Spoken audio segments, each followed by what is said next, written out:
अस्सलाम वालेकुम वरहमतुल्लाहि वबरकातुहू। हम पढ़ रहे हैं मफ़हूमुल कुरान जिल्द नंबर अव्वल।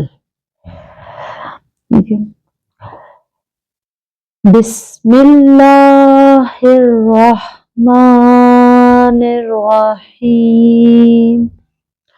तर्जुमा, शुरू अल्लाह के नाम से जो बेहद मेहरबान और निहायत रहम करने वाला है। आज हम पढ़ेंगे कि अलीफ लाम मीम, इसका मतलब क्या है। अलीफ लाम मीम ये और इस तरह के मुत्तअद्दा हरूफ अक्सर सूरतों के शुरू में आए हैं। ये इसरार इलाही में से है। इन हरूफ को मक़तात कहते हैं और इनके बारे में तफसील में जाने से कबाहत पैदा होने का अंदेशा है।